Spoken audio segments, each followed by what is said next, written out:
GMOs are genetically modified organisms.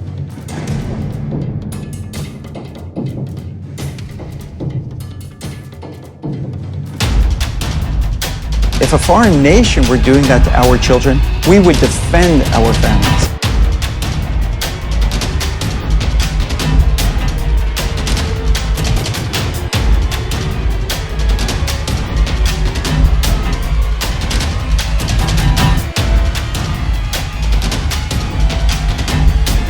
Let's move. The average consumer does not feel very powerful. It's the exact opposite.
In today's society, we work a lot to make a living. We think about the money we earn because it is what we need.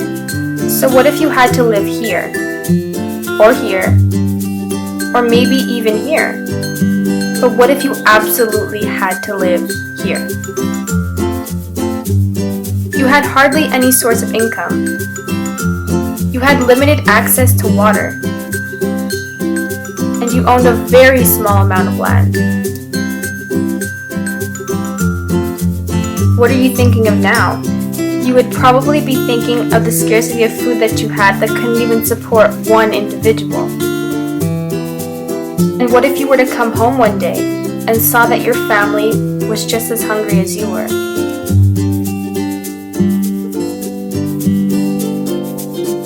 What can you do now? But there is a solution. It can and it will help. It combines fish, plants, and light to work in perfect harmony to provide for those who need and want it. It's called Aquaponics, and it can help our future. Now, what is aquaponics? It's actually a combination of two words. One of these words is aquaculture. Now, what is aquaculture? What does it even mean? It is the farming of aquatic animals. In aquaponics, fish are used. The second word in aquaponics, the ponics part, comes from the word hydroponics. And what is hydroponics? It is essentially a method of growing plants in a growth medium other than soil. In aquaponics, rocks are used. How is aquaponics considered a solution? It can be recreated using any materials that are accessible. This allows for a cheaper cost. It uses 1/10, that is 90% less, of the water that is used in traditional agriculture. It does not rely on the availability of sufficient soil. This means that it can be built anywhere from basements and roofs to schools and communities. Some other facts would be, it has very low maintenance. This means no weed pulling, watering, or fertilizing, just the occasional need to top off the water during evaporation and feed the fish. Plants grow 2 to 3 times as fast as they do if they were in soil. This system is completely organic. Aquaponics not only provides vegetables to be eaten and grown, but protein as well from the fish. Aquaponics really does work in a unique way. The fish will produce waste, which contains all the nutrients the plants need, who will then absorb those nutrients and clean the water, which will be sent back to the fish. In addition to all of this, aquaponics actually has a small carbon footprint and is environmentally friendly.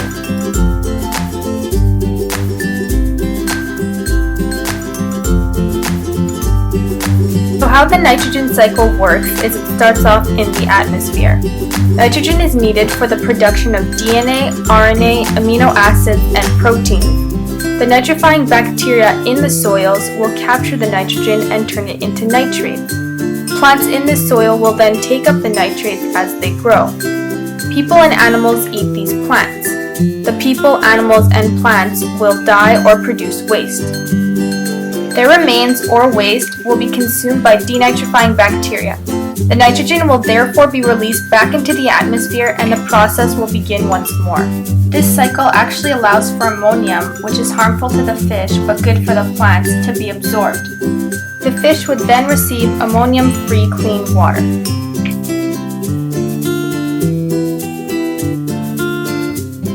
Here I am in the process of making a bell siphon, which is a natural timer and will allow the water to flow on its own. How a bell siphon works is there is a large tube that is placed over a smaller tube.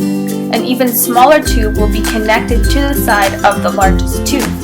As your grow bed fills up with water, so will the largest tube and the smallest tube attached to its side. At a certain point, the water will reach the top of the smaller tube inside the largest tube, and the water will proceed to exit through the smaller tube. As the water level decreases, it will also decrease in the smallest tube on the side. Once the water level is below the entrance of the smallest tube, this tube will begin sucking up air. This air will replace or push down the water so that it exits, and this process starts over once again.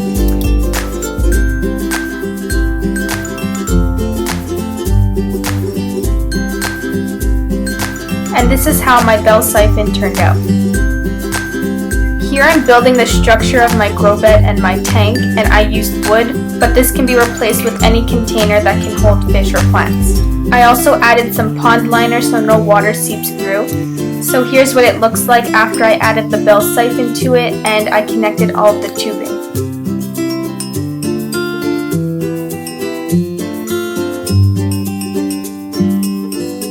These are the lava rocks that I needed to bring back to my grow bed, and here are my lava rocks in my grow bed. This is the filter that I use because I did use tap water, so it will eliminate all the chemicals. Here I'm planting all of my plants. I washed off the excess dirt that they had and I began to plant them in my grow bed at random.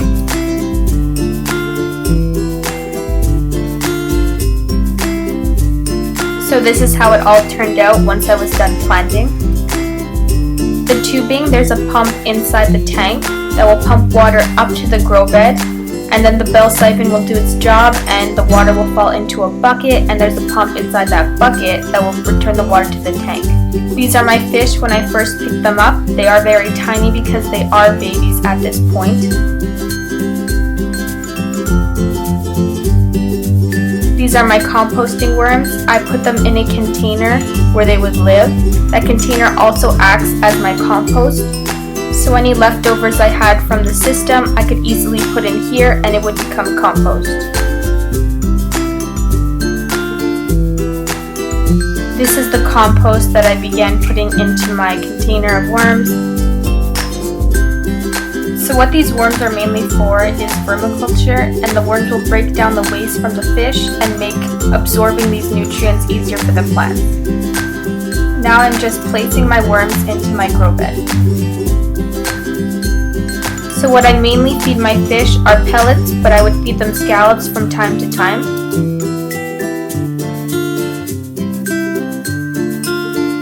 And this is the finished product. So here I am just testing the water in my fish tank. The first bottle you see is pH level, so I want that to be at a 7. The next bottle is NH3, which is ammonia, and O3, which is my nitrates. I have 3 bottles of those.